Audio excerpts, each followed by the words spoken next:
Hi guys, and today we are going to be replacing a pair of these chassis sides, roll cage parts, whatever you want to call them, frames on our UDR. Now the reason we've got to replace these is because, I don't know if you can see, under there we have actually worn through our parts of our chassis. And we actually did that when we had our drift rims on these. They actually slid over a bit further than what I realised, and it's worn through. But these were pretty worn anyway. They were pretty dirty, pretty needed replacing really anyway. So I'm not too worried we've got to do that. So stay tuned and we'll show you how we go about replacing these.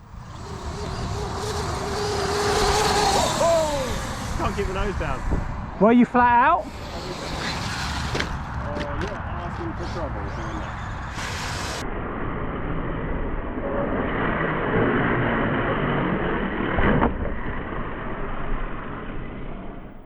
So we've removed the body shell and I've removed all the wheels. I've took the fronts and rears and I've also took the two spares off. So here's the new chassis rail to go on. They are handed, so you need to make sure you get them the right way around. Haven't actually even looked at how this is going to go on, so this is being done effectively live. It does look relatively straightforward, but we'll do one side at a time. We've got the panels to take off. We're going to have to remove the part of the rear anti-roll bar or rear sway bar, and that looks pretty much about it, but we'll see. We'll probably do a little bit of time lapse on this to see how it goes and see how easy it is to do. So the first stage, I'm going to remove the infill panels and also the sidebar.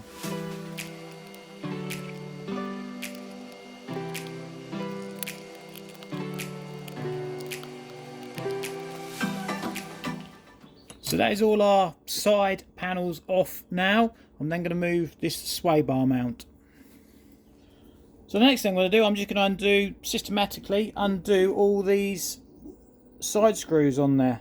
Pretty straightforward. Just need to make sure obviously we don't mix the screws lengths up or mix the screws up, because some of these will be different lengths. The only other thing we've got to do, we've got a couple of cable clips here which just hold those cables, so we'll just clip them off.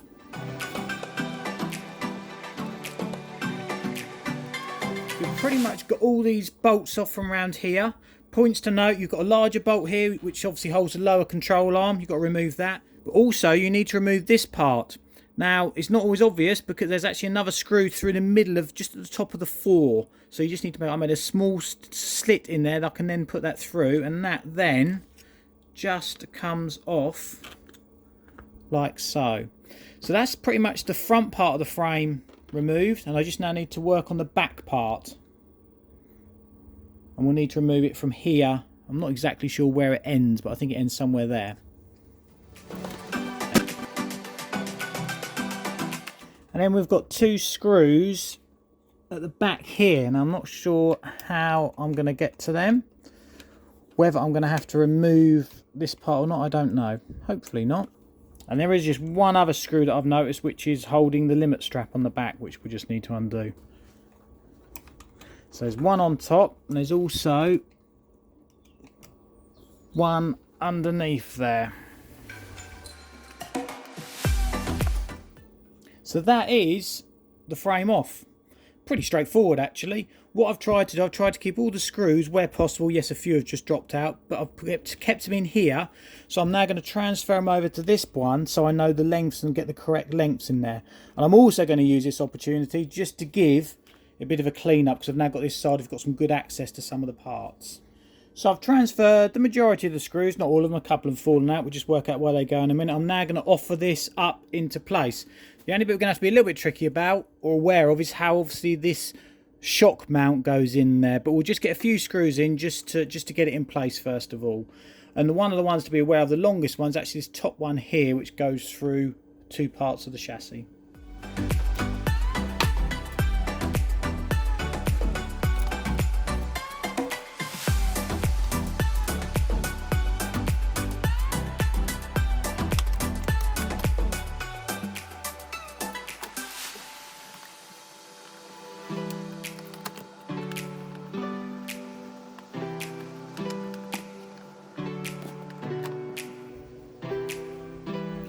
So first of all, I've just got sort of four corners, just so we've got it sort of roughly in place. And then at the back here, Remember, that just tucks under there, like so. Bring that so you can see a little bit better. And then we'll just put those 2 screws in so we've got the back corner nicely in.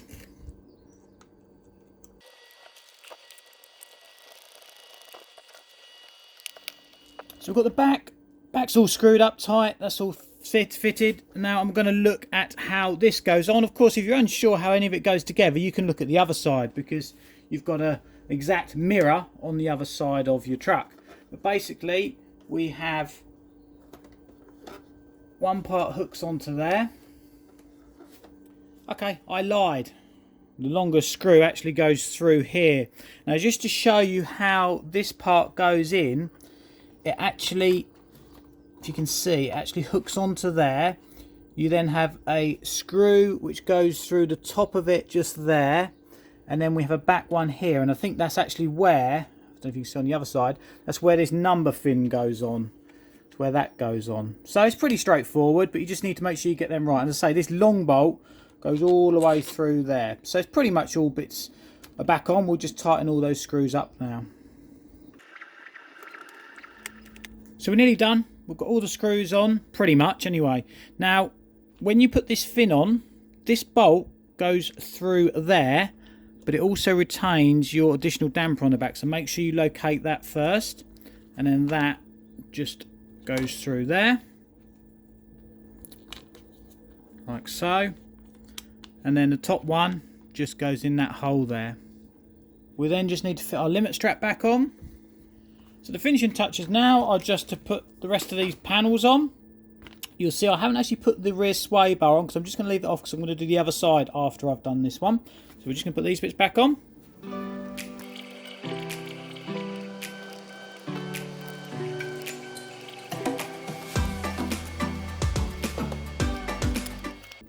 Last one, we did give them a bit of a clean up. They only go on one way, as you can see me trying to get them all around the wrong way. Some people don't like putting these on. Some people run them with just these on and no body shell, but I like to keep these on. They do give a little bit more strength to the actual frame of the car. And obviously it gives it a bit more weather protection. We did just give them a little bit of a clean up before they went back on.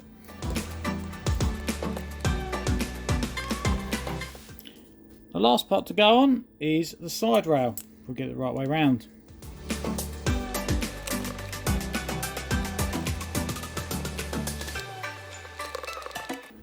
So that is one side done, except the anti-roll bar bit, which we'll do right at the end.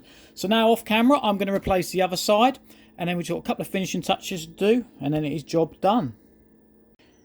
So there we have it, from old to new. And we gave the truck a little bit of a clean up, but not too much. Good time now, obviously, to check any of your bolts. If any of them need replacing, if they were difficult to get out, just replace them.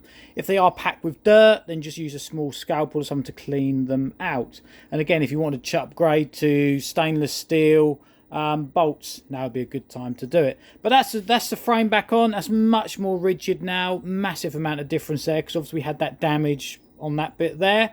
So just got to put the body shell and the wheels back on, and then we'll give it a run. So hopefully that's been a quick little tutorial. To change both of them took me less than 40 minutes. It didn't take too long at all. But please do like, share and subscribe to our channel. Anything else you want us to look at, leave us a comment and we'll be back again soon. Thanks for watching.